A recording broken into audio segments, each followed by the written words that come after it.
we still have our trip scheduled for June. Yes. Things have done.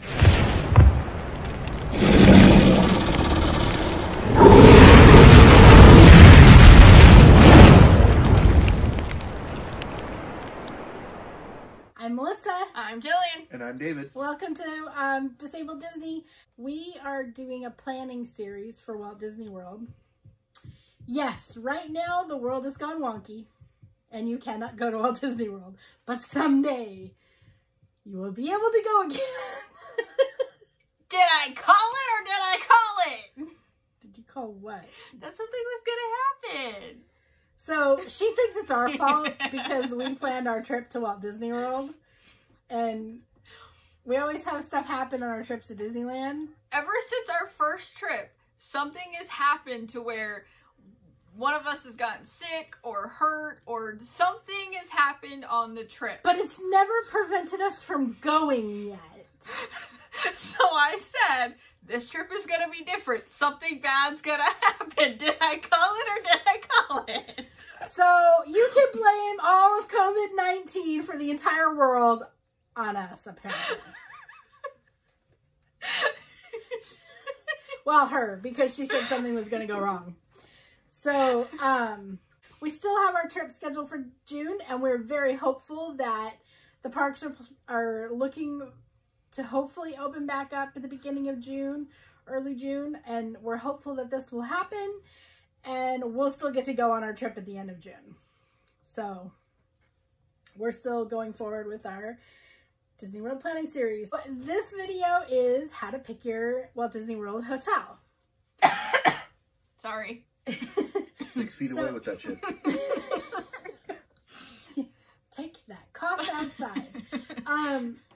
So at Disneyland, the majority of the hotels are off-site, not on-site. There's only 3 hotels on-site at Disneyland, and we've stayed at all but one. There's only 3 hotels at Disneyland.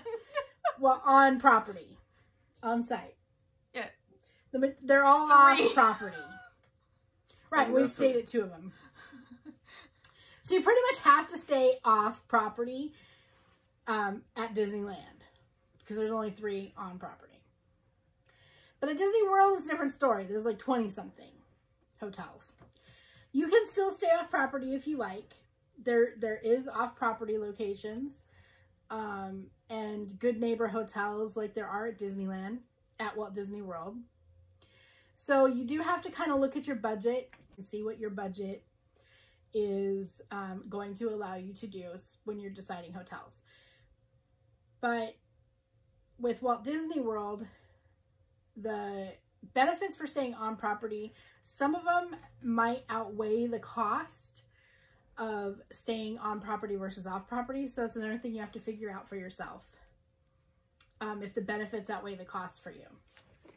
What you can afford versus what you want to do. Right. So like some of the benefits are, number 1, it's closer to all the parks. Walt Disney World is huge. We're talking like 40 miles-ish of land. I know they're not using all of that, but it's like its own little city. So when you're staying off property, you're staying quite further away than you are at Disneyland. You cannot stay off property in Walt Disney World and walk like you can at Disneyland. So some of the benefits are complimentary resort transportation and standard theme park parking. So if you drive, you will get complimentary parking in the theme parks for your vehicle. You do have to pay a resort fee for parking at the resorts, though. Keep that in mind if you're driving.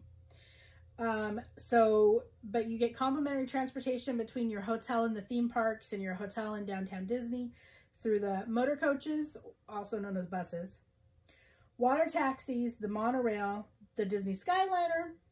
They also have minivans, which are through the Lyft app, and then you can just get Lyft or Ubers on property as well. I thought downtown Disney was in Disneyland. Sorry, they changed the name of Disney Springs is what I meant. Yeah, that's what I was. It used I was to be questioning downtown that too. Disney. Okay, it used to be downtown Disney, even in Walt Disney World. I'm sorry, they changed the name to Disney Springs. Like, you've been yelling at us about using the correct nomenclature. Correct. But I was thinking, yeah. So they used to call it downtown Disney. It's now Disney Springs. All right. So, and they also have the 2 water parks, so you can get transportation to any of that stuff when you're staying on property through Walt Disney World. It's all, except for the minivans and the lifts and the Ubers, those will have a cost to you. But if you use the buses, the monorails, the water taxis, the Skyliner, that's all included or complimentary. They also have complimentary doggy paddle because you can't swim. No. They also have complimentary airport service where they will pick you up and take you via, they call it the Magical Express, to Orlando's airport, MCO. It's the bus that has the stuff on it. Yes. That takes you to and from the airport. Yes. So they have a bus that you can, we're doing that, right? yes, we are. Okay. That you can get, and I'll know more about how that works once we go in June, but... And we will record all of it. That way we can show you guys. We're going to be doing tons of videos from this. Yeah. I guarantee it. You also get up to 60 days before you go. So early Fast Pass Plus selections if you're staying on property. So regular ticket holders or off property can only get their Fast Passes 30 days before you go. So you get an extra 30 days to schedule your Fast Passes if you're staying on property. And from what I understand with Disney World, that time is much needed for scheduling those more popular ones. Our scheduling window for our Fast Pass Plus selections is coming up. So in like a couple weeks, I'm getting so excited because we're getting down to that time frame. As long as nothing goes wrong, and nothing will. Knock on wood. No. Okay, there's wood right next to me. I'm knocking on wood. Knocking on wood. That nothing goes wrong and the world reopens and we can go to Walt Disney World. You also have access to the Disney dining plans, which you cannot get if you're staying off property, which is where you basically prepay for your food. Some people think it's worth it to do. Some people don't. You have to kind of price out the cost of what it's going to cost you versus what you would spend on food and kind of see if it would work for you. Unless you're getting free dining, which we jumped on the bandwagon in January, and we're getting free dining for our stay in June. So I will be able to tell you all about how the Disney dining plan works, which we're excited about that. We, not you, we. I'm the one that does most of the talking. You also... You just go, okay, this is what the video is about. And we go, I do all the research. I do all the work. So they're just along for my ride, essentially. Pretty much. You also get complimentary magic bands if you are staying on property. Can I do this one? Sure. Yes. And the magic bands allow you to open your door to your room. They allow you access into the parks. They have your tickets and everything on them. They allow you to charge things. And you can put a card on it too. Right. You have to have a debit or credit card on there. They allow you to charge things to your room or to your credit card. So when you're staying in a Walt Disney World Hotel or Disneyland Hotel, you have to put down a credit card or a debit card. Keep in mind, if it's a debit card, you're going to have that money set aside. You're not going to be able to access it. So what they'll do is they hold a certain amount. They changed this a few months ago or something like that. And I just know a lot of people have a really hard time with this. So they hold $150 off of your credit card or debit card. So, but remember, if it's your debit card, it's out of your checking account. So that money's going to be held. You're not going to see it. You're not going to be able to touch it for the entirety of your trip. Once you charge up to that amount, they hold another $100. Once you charge up to that amount, they hold another $100. If at the end you haven't used any of that, they let the hold go, and then the money shows back up on your bank account if it's a debit card, or it shows available if it's your credit card. Just keep that in mind for Disney resorts. They are now doing this for everybody. you will have to put down a debit or credit card. Or if you don't have one, you would need to contact them and find out what you have to do in order to do that then, because they request it upon check-in for the hold for purchases. The last benefit we're going to tell you about staying on property is extra magic hours, which is getting into a park early or staying in a park late a couple hours or an hour. Yep. So depending upon which park it is if it's in the morning or after. So if it's before park opening or after park closing, and some of them are 1 hour and some of them are 2 hours. It depends on the park and where it is. So what you have to do when you're doing your plan is look at which parks have extra magic hours. Now, I've heard advice both ways on this. I've heard advice where you should make, so say you're only getting 1 park per day. You have to figure out which park you're going to because you can only go to that one. I've had some people say, do that with the park with extra magic hours, but then that park gets busier. So if you have the park hoppers, do the extra magic hours if they're in the morning, and then go park hop to a different park. Versus the same thing at night, where if it's the night extra magic hours, you need to be in that park so you can experience the night extra magic hours if you only have the 1 park per day. But if you have park hoppers, you can go to whatever park whenever you want. You can move, you can go to all 4 parks in one day if you want to. So, yeah, you can. I don't recommend it. I'm just saying you can. I don't recommend it. So It's not, she's not giving a recommendation. She's just telling facts. Right. So, like, you can start off, like, if you have extra magic hours in Epcot, you can start off there. And then if you want to, you know, go to Animal Kingdom for a little while, you can go there. And then if you want to go to Magic Kingdom, you can go there. But we'll do all that. We'll dive into that more on tickets. So now we're going to talk about the hotels on property. They have 4 categories for hotels. They have value, moderate, deluxe, and deluxe villa resorts.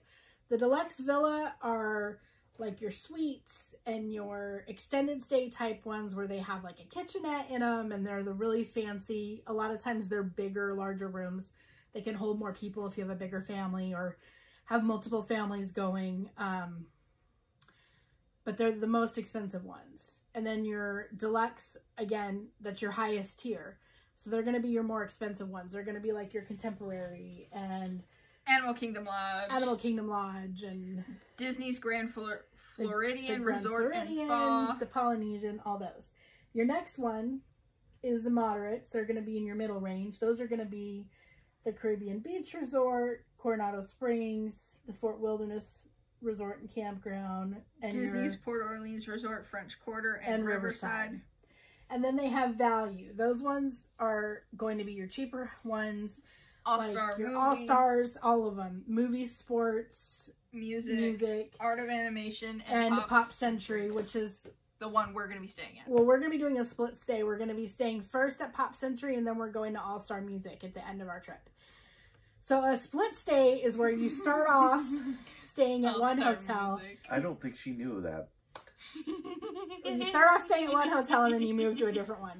All of the Disney World resorts have different amenities depending upon what level they are. They all have a pool. Okay, so they all have pools. Including the campgrounds and the cabins. They all have extra fun stuff. Like the campgrounds have the campfires and s'mores and stuff. And what are you doing? They all have some sort of extra recreation facilities also, as well as the pool. They all have food service somehow. All of them have some sort of room service, even the values, but it's just the pizza. Only. It is the pizza only.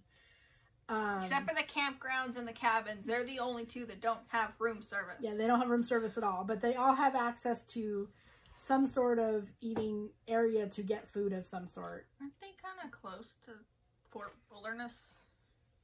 So they can go eat there? I don't know. You can go to any of the resorts. It's not, you don't have to have a ticket. So just because you're staying in one, you can go. Right.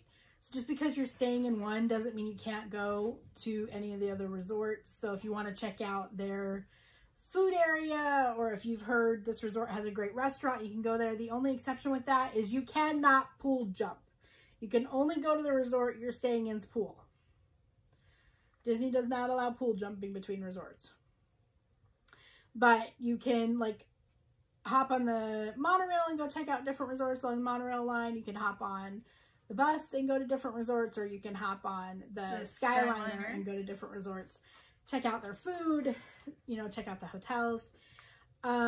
We are going, Jillian and I are going back to Walt Disney World in September for a business event thing. And we are going to be staying in either a yacht club or beach club. I don't know which one yet, but those are both. And Dad's like, now I want to go. Those are both deluxe villa resorts, and so I'll be able to tell you. Probably won't be able to get the time off of work. Probably not, but. So I'll be able to tell you all about those when we're staying there in September. So each resort has one of four different types of transportation in and out of the hotel. They all have bus access. Some of them have the watercraft, the boats, the water taxis, stuff like that. Some have the monorail and some have the Skyliner, but all of them have the buses, so you can anywhere any of the buses drop off. And if it's bad weather, they can't run the Skyliner or the boats.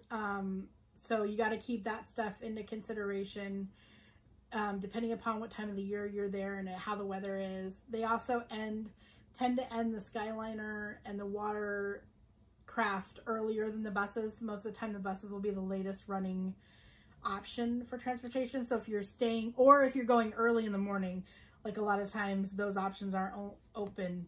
So you might, like if you're going to try and rope drop or get a boarding pass for Rise of the Resistance, you might want to consider getting a lift or a minivan, because sometimes the transportation isn't open as early enough as you need to be there. So make sure you keep that in mind as well. Anything else that we really need to mention for the hotels? They do have 3 hotels with a full service spa. Disney's Grand Floridian Resort and Spa. Disney's Saratoga Springs Resort and Spa. And the villas at Disney's Grand Floridian Resort and Spa. You can use the spa if you're staying at other resorts, so don't think it's only for those hotels. Some of the resorts have mini refrigerators and coffee makers and microwaves. You want to check with your resort and see what they have and what's available. And sometimes you can request these things if they don't have one in your room, and if they have one available, they can give it to you. They also have rooms with club level, which those are more your high end. The club level rooms normally offer you a separate lounge. Isn't that like